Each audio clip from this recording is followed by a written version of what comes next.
Et salut à tous les amis, c'est Garnic. Bienvenue pour ce nouvel RL Dev Show. J'espère que vous allez bien. Dites-moi si le son est ok et on va pouvoir commencer. Je vais hop switcher sur l'écran. Voilà. Mais donc il fait froid ici.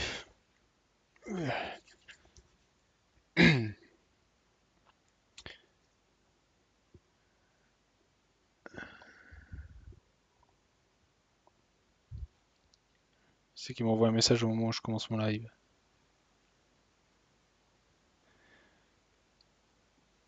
Voilà, c'était un retweet. Alors voyons voir ça. Est-ce qu'on m'entend ou est-ce qu'on ne m'entend pas?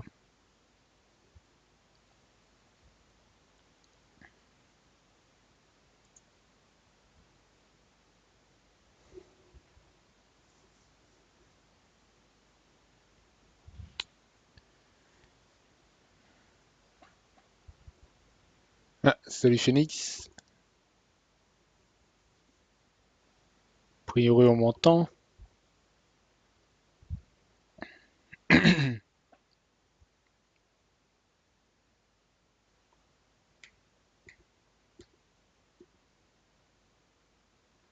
voudrais juste la confirmation histoire de ne pas parler dans le vent. Je pense qu'il y a un bon délai aujourd'hui sur Twitch. J'ai déjà vu un live tout à l'heure où le gars avait 30 secondes facile. Ça va encore être simple ça. Salut Totok, comment on va? Comment allez-vous tous?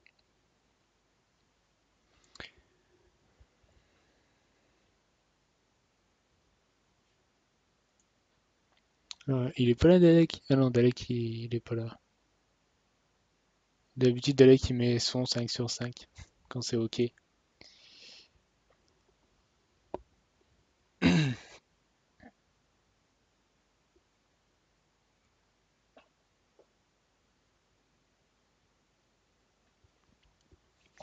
Ok, donc on va pouvoir commencer. On va pouvoir commencer. Confirmez-moi quand même qu'on m'entend correctement. Parce que là, il n'y a personne qui me répond, je commence à me demander quoi.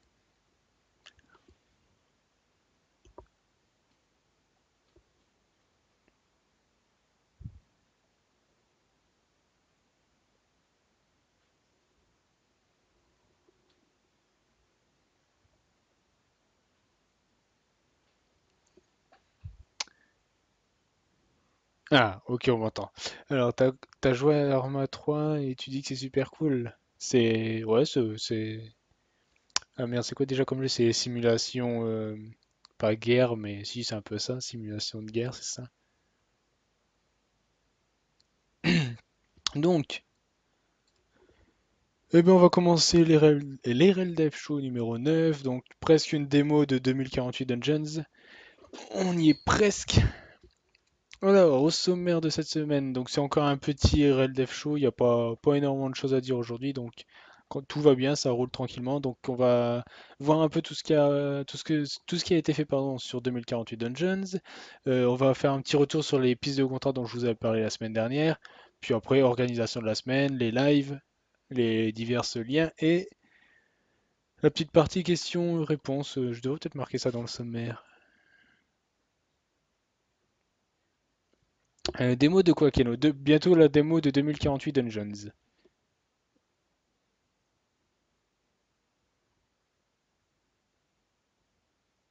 Ça marche, Totok. On verra ça peut-être jeudi ou un de ces quatre. Donc, 2048 Dungeons, comme je disais, bientôt une mise à jour. Il y a eu pas mal de modifications. Voici une petite liste. Donc, j'ai pas tout mis parce que j'avais plus de place. Mais ouais, je pensais faire une. Enfin, j'aurais bien aimé pouvoir mettre en ligne une démo pour aujourd'hui, mais il y a encore des trucs qui vont bouger et j'ai pas eu le temps aujourd'hui de prendre du temps pour pour mettre en ligne un truc tout ça. Du coup, je ferai ça la semaine prochaine normalement. Et si ça avance bien, ce sera peut-être même plus qu'une démo. Ce sera peut-être même une espèce de pré-alpha. ou une première version qui serait peut-être incomplète, mais au moins une première version. Enfin, on verra bien. Ça va dépendre de l'avancement. Si jamais j'ai pas beaucoup avancé, je fais juste une démo. Si jamais j'ai bien avancé et que j'ai le temps, bah, je sors une première version, on va dire. Si j'arrive à l'exporter sur web de façon propre, parce que c'est toujours le bordel. Enfin, avec Unity, c'est un peu moyen moyen, donc on verra bien. Salut Alexandre, bienvenue. Donc, enfin, qu'est-ce que j'ai fait sur 2048? Dungeons. Euh, j'ai ajouté les options sur les équipements. Donc ça, c'est un truc qui m'a pris un petit peu de temps. C'était la dernière grosse partie qu'il y avait à faire sur les équipements. Là, les équipements sont presque terminés. Il ne restera plus qu'à faire de l'équilibrage. Alors, qu'est-ce que j'entends par les options? Sur les équipements, donc sur chaque item, sur chaque équipement, on a une liste d'options qui se débloque au niveau 5, 10, 15, 20.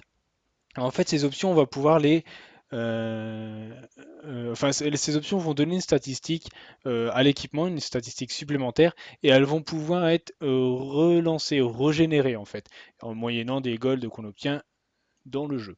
Donc on va pouvoir régénérer ces options et pour essayer d'affiner un peu son stuff. En plus de ça, il y a une histoire de G, on a un minimum et un maximum sur la statistique. Donc on va peut-être pouvoir aussi essayer d'améliorer le G pour pouvoir avoir vraiment un très bon stuff. Donc c'est un peu l'idée du truc.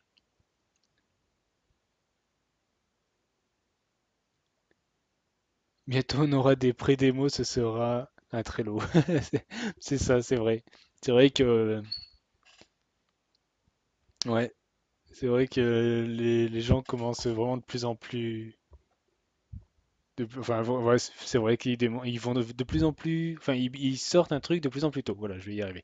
Donc la première option qu'on débloque, c'est au niveau 5. Donc j'ai préparé mon coup, j'ai un item ici qui est niveau 4 et j'ai de quoi le mettre niveau 5. Donc pour le mettre niveau 5, il faut que je sois level 8 et que j'ai 900 pièces d'or, c'est ce que j'ai. Donc tac, on le débloque.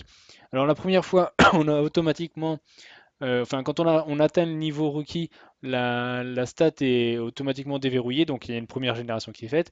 Et là, on peut voir que j'ai 8 de défense. Alors, si je regarde, c'est 8 sur 10. Je peux avoir entre 1 et 10, donc c'est un excellent jet que j'ai sur ma défense. Donc, la défense, ça sert à encaisser des dégâts directs. Donc, je vais encaisser 8 points de dégâts directs, ce qui est pas mal au début. Étant donné que les ennemis tapent pas super fort au début. Donc c'est vraiment excellent. Ça me fait un peu chier de le régénérer. Donc ce que je vais plutôt faire, c'est aller. Qu'est-ce que je pourrais aller améliorer d'autre? Peut-être mon épée. Elle a eu quoi? 7 en coup critique. Ah, c'est que 7. Les coups critiques, faudrait que ce soit plus.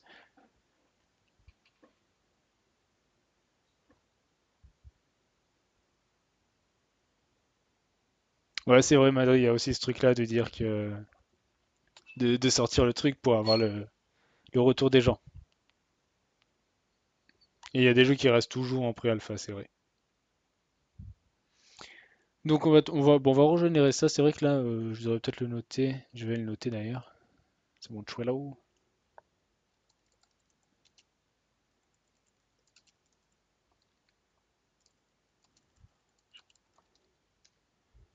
Parce que là, c'est pas beaucoup de 1 à 10, ouais, c'est que dalle en fait. Donc on va le régénérer. Oh bah j'ai eu 10. Alors, vraiment j'ai eu du bol. Donc je suis passé à 10 de chance de coup critique. On va pas toucher. On va laisser ça comme ça. Du coup si je regarde un peu mon stuff, je suis à 10 ici. Je suis à 19 de défense, qui est vraiment, vraiment cool. Et du coup si jamais je me bats, on voit que je bloque les attaques. Ici c'est marqué ici en rouge. D'ailleurs c'est le seul endroit où il y a de la couleur dans le jeu. Bloqué, bloqué. Alors là je risque d'en bloquer pas mal puisque comme dit, enfin, j'ai eu combien déjà? 7. Non, c'était sur le torse. J'ai eu 8, ouais, voilà, 8, c'était vraiment pas mal. Ce qui devrait d'ailleurs me permettre de terminer ce donjon. D'ailleurs, je vais le finir vite fait. Alors, je suis arrivé au donjon 8. Alors, c'est sans tricher, hein, je joue vraiment comme vous pourrez jouer plus tard. Donc, c'est vraiment pour pouvoir tester ça tranquillement. Et du coup, je suis arrivé donjon 8 et je suis niveau 12. Et là, je pense qu'avec la pièce d'équipement que je viens d'avoir, ce que j'attendais pour vous le montrer, j'attendais l'upgrade pour pouvoir vous montrer. Je pense que je vais pouvoir terminer le donjon facilement. Alors,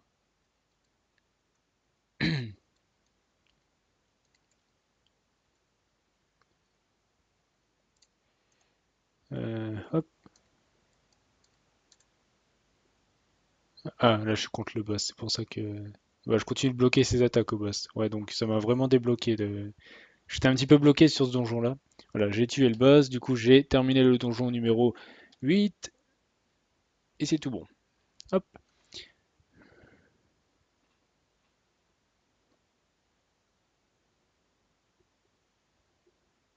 Ah ouais, plus dans le sens d'arnaquer les gens. Voilà, c'est les différents points de vue, hein.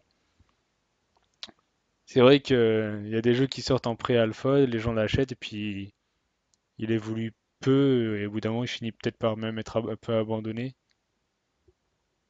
Et du coup, au bout d'un moment, les gens ont un peu l'impression de se faire arnaquer, c'est vrai. Euh, Hop. Donc ça c'était pour les options sur les équipements. Donc ça c'est fait, ça a pris un petit peu de temps, mais c'est terminé, c'est la grosse nouveauté. Alors, il y a aussi, là, c'est la dernière modification que je fais sur la partie 2048, c'est que la grille ne se remet plus à zéro quand elle est pleine, si des mouvements sont encore possibles. Alors en fait, j'aurais pas dû quitter le jeu parce que j'avais une grille bien avancée.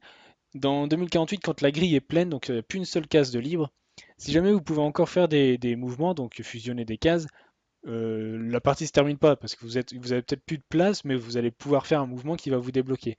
Et moi, avant ça, avant que je fasse la modification, c'était pas le cas. Quand la grille était pleine, je recommençais à zéro alors que potentiellement il y avait peut-être moyen encore de s'en sortir, se débloquer, même d'ailleurs de continuer d'avancer un petit moment. Du coup, bah, maintenant c'est bon. Si jamais, enfin, je fais bien tous les tests qu'il faut. Et du coup, si jamais il y a encore des possibilités de mouvement, enfin de fusion de cases, je remets pas à zéro la grille. Donc ça, je pense que c'était la dernière chose qui me restait sur la partie 2048. Je crois que là, j'ai vraiment pu y toucher. C'était le dernier truc que j'avais noté. Donc ça, c'est bon. Pour cette partie-là, on va dire que c'est bon. Alors, sauvegarder données du donjon. La semaine dernière, le donjon n'était pas sauvegardé quand on quittait, quand on relançait le jeu. Maintenant, c'est le cas. Euh, Ah oui, il y a eu pas mal de changements sur les ennemis. Maintenant, les ennemis ont exactement les mêmes statistiques et les mêmes équipements qu'un joueur, donc ils peuvent être stuffés de la même façon avec les items et les options, tout ça, et toutes les statistiques qui vont avec. Donc c'est exactement ces statistiques-là. Bon, ils n'ont pas dit de barre d'XP, ils ont une barre de mana même si elle servira pas, mais ouais, si ils ont une barre de mana qui sert pas, mais en tout cas c'est sûr, ils n'ont pas l'XP ni le gold. Mais mis à part ça, ils ont tout exactement comme un joueur. Ce qui m'a permis bah, déjà de rassembler un peu tout ce qui était commun entre le joueur et les ennemis, donc il y avait pas mal de choses. J'en ai profité pour implémenter toutes les stats, donc normalement si on regarde toutes les stats, je vais faire avec vous le récapitulatif, mais tout est implémenté. Donc on a ici la vitalité qui augmente le nombre de points de vie, c'est fait. L'esprit qui augmente le nombre de points de mana, c'est fait, même si pour l'instant les points de mana ne servent pas, mais la statistique en elle-même est implémentée. On a l'attaque qui représente l'attaque de base, donc c'est les dégâts qu'on fait de base. Donc par exemple là moi je suis à 5, donc ça veut dire que de base je fais 5 plus ce que j'ai fait comme score sur la grille. La puissance, ça va être en pourcentage, donc c'est implémenté aussi, donc ça va augmenter les dégâts que je vais faire, les dégâts, enfin ça va, ouais c'est un pourcentage sur les dégâts totaux. Donc par exemple si je fais 5 plus, je sais pas, je fusionnais à 8, donc ça va me faire non, c'est pas assez grand, on va dire. Mettons que j'ai 10 et que je fusionne à 50, donc ça va me faire 60 de dégâts, et que j'avais 10% de puissance, et bah ça va me faire plus 60 plus 10%, du coup je vais arriver à 66. Du coup ça permet de. Enfin la puissance c'est vraiment un pourcentage des dégâts de base. Enfin des dégâts de base plus le dégât de la grille. Salut Cartman. Alexandre, vous savez quoi? Je suis en train de me préparer à faire un OS. Bah, bon courage, j'avais déjà commencé à regarder. Bon courage. Après, on a la défense. Donc, pareil, la défense, c'est l'équivalent de l'attaque. Ça permet de bloquer des dégâts directs. Donc là, j'ai beaucoup de défense. Donc, je bloque 19 dégâts directs. Ça veut dire qu'avant de me toucher, il faut que l'ennemi fasse plus que 19. Ensuite, j'ai 240 d'armure. Alors, l'armure, c'est un pourcentage. Et le score, c'est pas des nombres à virgule. Le score, il est en pour millième. Donc, ouais, c'est ça. Pour 100, non, pour 10 millième. Ouais, je sais plus. Les deux zéros. En fait, c'est comme si vous aviez le pourcentage sans la virgule. Du coup, là, en fait, je suis à 2,40 en fait. Et sachant que la valeur maximum, ce sera 9999. ou peut-être moins d'ailleurs, et ce qui représente 99,99%. Et là, du coup, je suis à 2,40%. Ça veut dire que j'encaisse 2,40% des dégâts. Alors par contre, je sais plus si c'est... tiens, je vais regarder ça parce que j'ai un doute. Euh, j'ai un gros doute. Entité. Savoir si c'est... Alors attendez, ouais. Donc on a bien... ouais, la puissance est appliquée sur l'attaque plus la valeur qu'on a fait sur la grille, ça c'est bon. Et l'armure, elle est retirée. Donc c'est le pourcentage qu'on encaisse, c'est sur les dégâts après la défense. D'accord.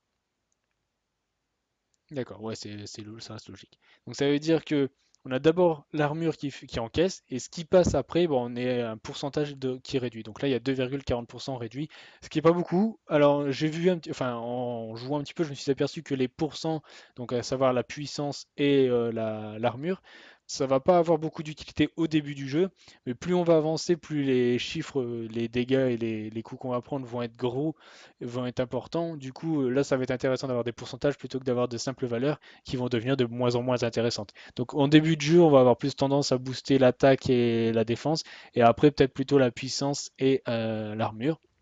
Enfin, c'est un peu comme ça que ça va se dérouler pour l'instant, sauf si j'équilibre un peu ou j'augmente les valeurs données ici. Enfin, je verrai bien.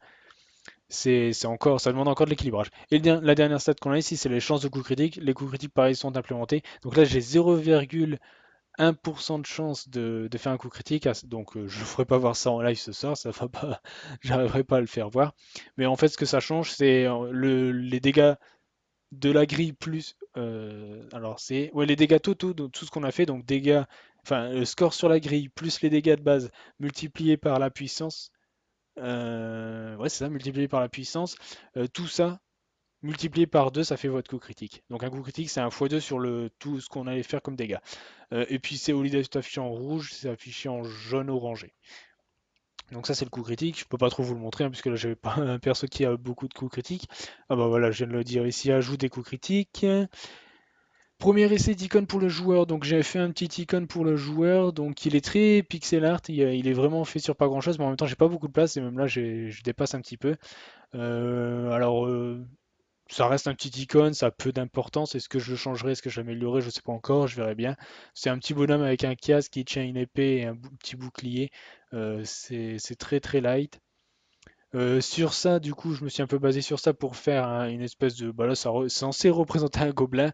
Donc pareil, sur quelques pixels, on n'a pas beaucoup la place. Alors, il a une tête de méchant avec des petites cornes, je sais pas, c'est plus ou moins un gobelin.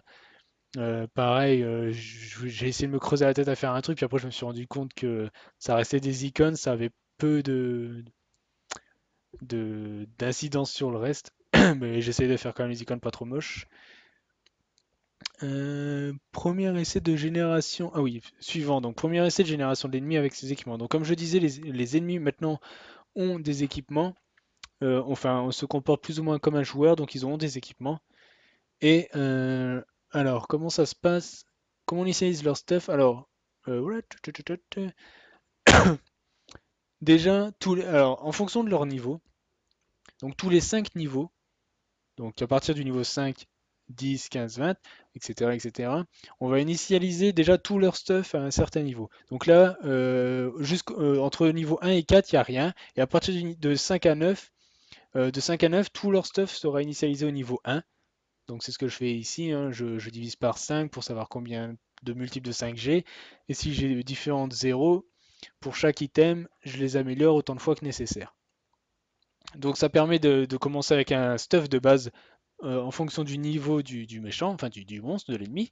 Ensuite, en fonction de la salle dans laquelle on est arrivé, j'attribue ce que j'appelle un stuff level. Et je vais vérifier ça pour pas dire de bêtises, mais... euh, pour pas dire de bêtises, mais le, ouais, c'est juste le stuff level, pardon. Alors attendez, c'est quoi? Ouais, le stuff level, c'est bien ça, c'est juste la salle dans laquelle on est arrivé actuellement. Donc, salle 1, 2, 3, 4, 5. Et en fonction du stuff level, je vais améliorer au hasard des équipements. Donc ça peut être, donc là par exemple, si on est dans la salle 5 qu'on compte le boss, donc on a 5 entre guillemets upgrades à répartir et du coup ça va être complètement aléatoire, ça peut être l'épée, le bouclier, des trucs peut-être un peu moins importants comme le casque, tout ça. Et ça va être au hasard, bon bien sûr faut pas que ça dépasse le niveau maximum de l'ennemi, hein, il peut pas... pareil, il a la même limitation que le joueur, donc si je regarde, j'ai checké ici, upgrade level, il faut que le monstre puisse améliorer ce truc-là, enfin améliorer l'équipement, sinon ça le fait pas. Ensuite, et pour terminer, si l'ennemi est un boss, euh,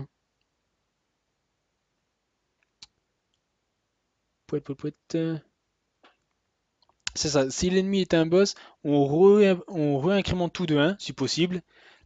Donc ça fait pareil, on remet encore une couche. Donc tous les items sont d'un level supérieur.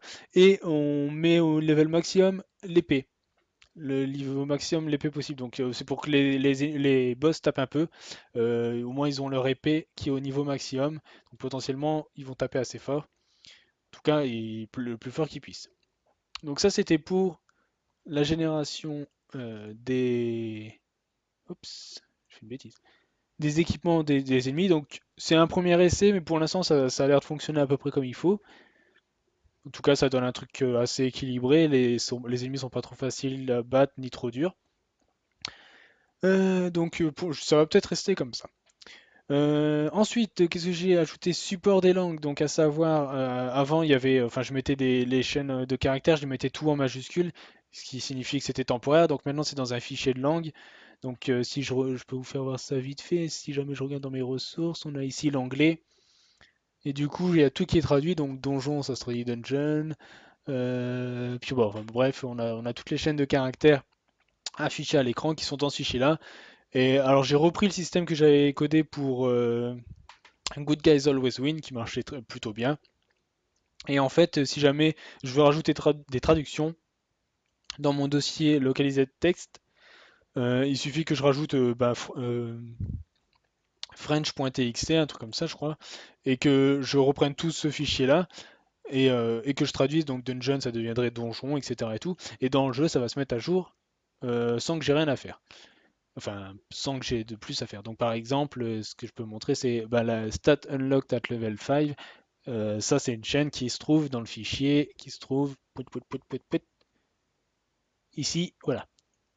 Donc ça, alors c'est très important de faire ça, même. Alors par la suite, je pense que je ferai ça toujours dès le début, parce que là, du coup, j'ai passé peut-être une heure ou moins à refaire tout le tour de tous mes écrans pour pouvoir tout changer et après tout vérifier que c'était bon, que ça avait bien pris en compte les textes localisés.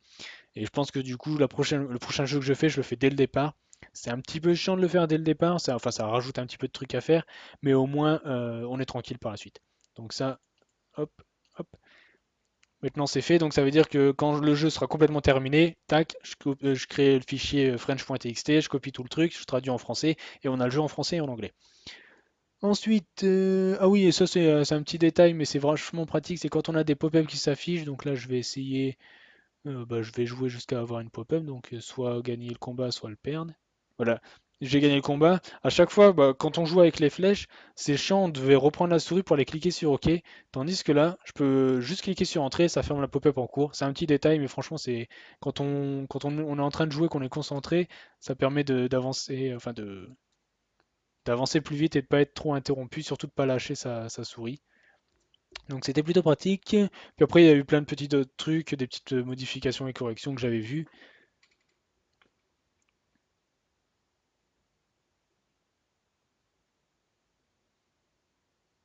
Tu devrais mettre des placeholders pour 100 S pour pouvoir mettre un move. Nanana. Ouais, ouais, c'est vrai que je peux faire ça aussi. En général, je le fais seulement quand c'est au milieu d'un move. Quand c'est à la fin, je concatène avec la valeur.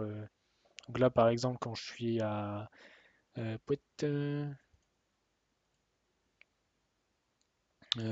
sur un équipement ici, c'est 5, 10, 15, 20, c'est à la fin. Du coup, je prends la chaîne localisée et puis je rajoute, je concatène avec la valeur que je veux. Mais c'est vrai que c'est ce que je fais quand j'ai un texte variable au milieu d'un... Quand j'ai une valeur variable à insérer au milieu d'un texte. Je mets un pourcent S aussi ou un truc comme ça. Ah oui, et donc dernier, là ce que enfin ce sur quoi j'ai un peu travaillé aujourd'hui, en fin d'après-midi, c'est j'ai commencé à réfléchir aux skills, donc aux techniques. Bizarre de dire technique, enfin de dire technique. Enfin bref. Donc les techniques qu'on aura, donc je savais que je voulais mettre des techniques dans le jeu pour accentuer un peu le côté RPG. Je savais pas encore comment j'allais faire, qu'est-ce que j'allais faire. Alors du coup j'ai un peu bossé sur ça. Alors ouais bon, par contre vous allez absolument rien voir. J'ai fait ça sur papier, donc j'avais fait une petite page de réflexion, on va dire. J'ai fait dégager mon crayon, mais je sais pas où. Ah, il est là-bas. Et du coup, j'ai commencé à coder un peu le truc. J'ai pas avancé plus que ça. Je vais avancer beaucoup plus demain. Mais l'idée, c'est que, ouais, voilà, on aurait donc, bon, pour l'instant, il y en a qu'un seul, mais il y en aurait trois. Il y aurait trois. Bon, vous savez quoi? Ce que je vais faire, c'est que je vais vous en parler quand ce sera implémenté. Ce sera déjà beaucoup plus parlant. Puis au moins, je serai sûr que j'ai pas changé d'avis entre deux et changé de méthode. Donc, on en reparlera quand ce sera terminé. Qu'est-ce que dit Madri? Oui, mais si dans une autre langue, au lieu d'être à la fin, ça se au début, t'es foutu. C'est vrai, ouais, c'est vrai que c'est foutu. Donc c'est vrai que je devrais peut-être le faire tout de suite et quel que soit, même si c'est à la fin, de le faire tout le temps. Parce que c'est vrai que si dans une autre langue ça se trouve à la fin, je l'ai dans les fesses. Tu pourrais faire en sorte qu'en mode HL, on puisse combattre plusieurs mobs à la fois dans des petites zones pour les passer plus vite. Mais est-ce qu'il y a un intérêt à repartir dans les petites zones aussi? Il n'y a pas vraiment d'intérêt. En fait, on va pouvoir, là c'est un truc que je dois encore implémenter, mais on va pouvoir pas faire donjon précédent, donjon suivant. Donc éventuellement, si on est bloqué sur un donjon, on recule de un ou deux donjons pour, pour farmer, pour XP. Mais jamais on repartir au début, ça a peu d'intérêt. Là, bah, d'ailleurs, je peux vous le faire voir, c'est Game, Delete Dungeon. Donc là, j'ai supprimé mon donjon. Donc là, si on regarde, je suis reparti au donjon 1. Euh, donc déjà, bon, je vais forcément gagner, même en faisant n'importe quoi. Mais si je regarde, voilà, j'ai gagné 10 pièces d'or, 11 d'XP, sachant qu'il m'en faut 2800. Enfin, ça vaut vraiment plus le coup de repartir fort en arrière. Sinon, le joueur niveau 50 se fera bien chez les 30 premiers niveaux. Ouais, mais il aura pas besoin d'y retourner, justement. C'est vrai que il se fera chier sur les premiers niveaux, mais pourquoi il y retournerait, en fait? Il n'a pas de raison particulière. Il n'y a aucune raison qui retourne dans les vieux donjons en fait.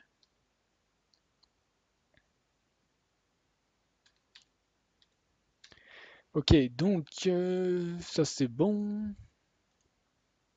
Donc ça c'était pour 2048 Dungeons. On va revenir du coup, comme je le disais, sur les pistes de contrat pour faire des petites missions de mon côté pour renflouer les caisses, comme on avait dit. Donc je vous avais parlé de deux pistes. Donc il y avait une première appli, enfin une première mission sur Paris, enfin avec des gars de Paris. Pour une appli Android et iOS. Alors j'ai toujours pas eu de nouvelles et à mon avis comme les gars c'était assez urgent, c'était à développer sur la période de janvier-février. Donc si j'ai toujours pas eu de nouvelles, on peut partir du principe que j'en aurai pas du tout et que ça donnera rien du coup. Euh, donc ouais ce contact, enfin ce contact-là, cette piste-là, on peut la laisser de côté. Ah non, quand tu meurs, tu recommences au début du donjon, mais tu recommences pas tout à zéro. Non, non, non, non, tu recommences qu'au début du donjon. Même pas quand tu meurs, tu recommences au mob. Tu recommences au même mob. Donc non, non, ouais, tu... D'ailleurs, est-ce que tu devrais recommencer au mob ou au début du donjon? Je sais pas, mais en tout cas, non, tu recommences pas tout à la fin tout au début du jeu. C'est vrai que sinon, ce serait super chiant. Donc sinon, j'avais un rendez-vous à Lille mardi dernier pour une appli iOS et un web server fait avec Node.js. Alors j'ai eu un très bon contact avec les gars, donc c'est des étudiants. Malheureusement, ça va rien donner pour l'instant parce qu'ils n'ont pas de budget. En fait, les gars veulent c'est un peu compliqué, mais les gars ont pas, déjà ils sont en fin d'études, ils n'ont pas encore créé leur société. Et en fait, ils voudraient un gars à temps plein, ou en tout cas sur le long terme, chose que je ne veux pas, hein. Moi je veux faire des contrats, des missions. Mais déjà, ouais, les gars voudraient un gars sur le long terme, mais en plus de ça, ils n'ont pas de quoi le payer pour l'instant. Donc ils vont avoir du mal à trouver quelqu'un qui accepte de rester sur le long terme sans être payé pour l'instant. Donc il sera sûrement payé par la suite si jamais leur appli marche, mais c'est sans garantie. Enfin bref, ils vont avoir du mal à trouver quelqu'un, sauf si la personne enfin, a aussi le coup de cœur sur leur projet. Je peux absolument pas vous parler du projet parce que quand je suis arrivé, ils m'ont fait signer un contrat de confidentialité, pardon. Donc je peux vraiment pas vous parler du truc. Mais enfin ouais, du coup, je reste un peu en contact avec eux, mais voilà, sauf si, enfin, ils sont à la recherche de d'investisseurs, mais tant qu'ils n'auront pas de budget, je travaillerai pas avec eux. Donc conclusion, rien de concret pour l'instant et pas de contrat. Du coup, je continue à chercher. Donc point positif, je peux continuer à bosser sur mes jeux, sur mon jeu plutôt. Point négatif, je renfloue pas les caisses, je renfloue pas mon compte. Donc ceci étant dit, pour cette semaine, qu'est-ce que j'ai prévu de faire? Donc de lundi à jeudi, j'avance sur Dungeon, j'allais dire Dungeon Rushers, mais non, c'est sur 2048 Dungeons. Donc il n'y a pas de rendez-vous particulier, je dois juste passer vite fait en ville dans la semaine, mais ça devrait pas prendre trop de temps, donc ça va pas me prendre une matinée. Donc normalement, j'avance toute la semaine sur le jeu, ce qui va me permettre de bien avancer. Et vendredi, comme d'habitude, je bosse sur Dungeon Rushers, j'ai des modifications à faire sur le serveur. On a bien bossé sur l'intégration sur Steam. J'ai pas spécialement de choses à vous faire voir parce que c'est un peu transparent, mais on a intégré les achievements. Donc les achievements qui sont en jeu quand on les débloque, maintenant on les débloque aussi sur Steam. Donc c'est pas, enfin c'est ce qu'on a. Enfin, on a fait ça et d'autres trucs, mais c'est le truc le plus visuel qu'on a fait la semaine dernière. Pour la liste d'amis, ce qu'on voulait faire, ouais, voilà, c'est que si jamais vous avez des gens dans votre liste d'amis Steam qui jouent au jeu, et ben, ça les met automatiquement dans votre liste d'amis pour besoin de les ajouter. Et du coup, il faut que je fasse quelques modifications sur le serveur. Donc c'est ce que je ferai vendredi. Du coup, au planning des lives de la semaine, on a mardi, donc demain à 14 heures sur 2048 Dungeons, travailler sur les skills. Donc j'aimerais bien avancer un max dessus, mardi et mercredi. Peut-être pas les finir, mais enfin si, ce serait bien d'avoir, ouais, en 2 jours d'avoir tous les skills terminés. Ou en tout cas, c'est sûr finir ça cette semaine, que ce soit bouclé. Jeudi, donc toujours en live à 14 heures, soit je termine les skills ou je continue, soit, et si jamais c'est terminé, je passerai au prestige. Donc dans le jeu, je vais intégrer un système de prestige. J'en reparlerai. Et voilà. Donc, et peut-être d'autres petits trucs qui vont venir se glisser entre deux, hein, c'est jamais fixé, on sait jamais.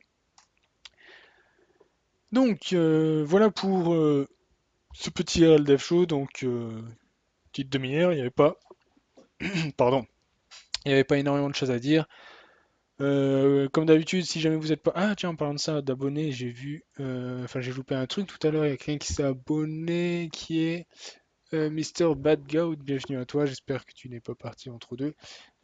J'y ai pas pensé. J'avais entendu le bip, mais j'y ai pas pensé. Sinon, donc, je vous disais, vous pouvez vous abonner à la chaîne Twitch pour avoir une notification quand je fais mes lives. Donc, tous les lundis soirs, mardi après-midi et jeudi après-midi. Vous pouvez me retrouver sur Twitter, c'est la façon la plus simple et rapide de me contacter. J'ai la chaîne YouTube pour les rediffusions des lives du lundi soir. Twitter Arena qui est le petit jeu fait sur Twitter, enfin fait avec Twitter qui continue de tourner pour l'instant.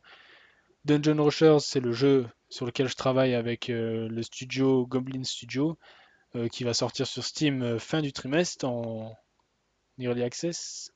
Ouais, c'est ça. Et il y a Super Powers qui est développé par Sparking Labs, qui est un logiciel de création de jeux vidéo qui est en développement et qui est plutôt sympa si jamais vous voulez aller jeter un coup d'œil, c'est à cette adresse. Donc, comme d'habitude, si vous avez des questions avant que je termine, enfin que je coupe le live, c'est le moment. Faites péter les questions. Je suis tout oui. Ces petits moments questions. Faudrait que je rajoute un petit truc, moment question. Je rajouterai ça pour un dernier slide pour la prochaine fois.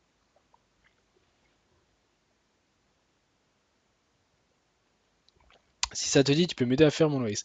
Ça aurait été avec plaisir, sauf que j'ai pas le temps. Je suis suffisamment occupé comme ça.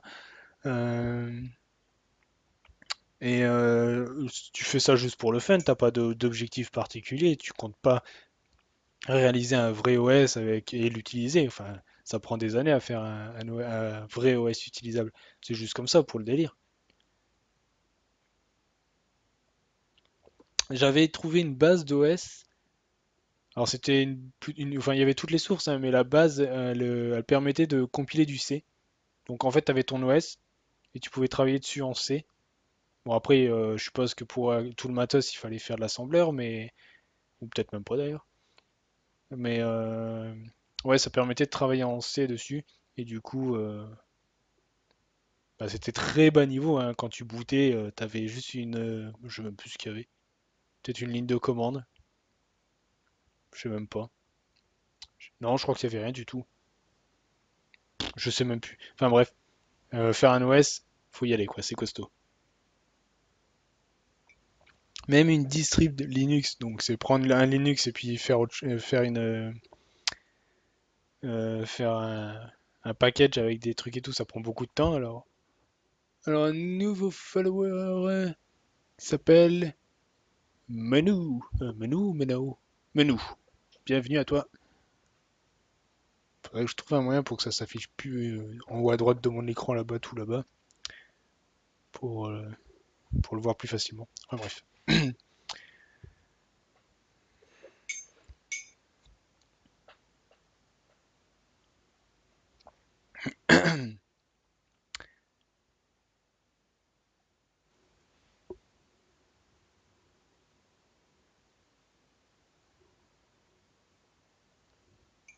Je voudrais partir sur une ligne directrice aussi facile que Windows et aussi rapide que Linux.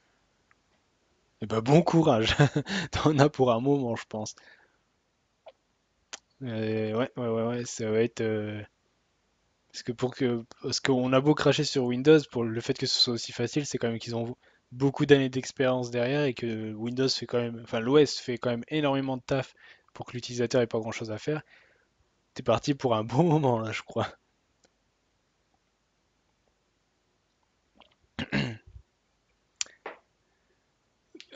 Donc, bah, s'il n'y a pas d'autres questions ou s'il n'y a pas de questions particulières, je vais arrêter là. Il faut un minimum d'ASM après, C++ et ainsi de suite. Tu dev en assembleur.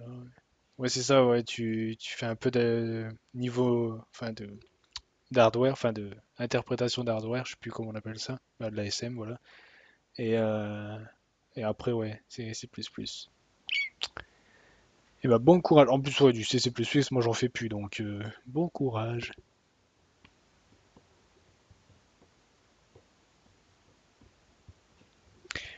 Donc, eh ben, je vais vous laisser là, moi.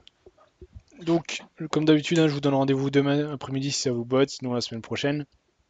J'ai aussi une chaîne gaming, The Garnic, où je fais des lives tous les jeudis soirs. Allez jeter un coup d'œil si ça vous botte.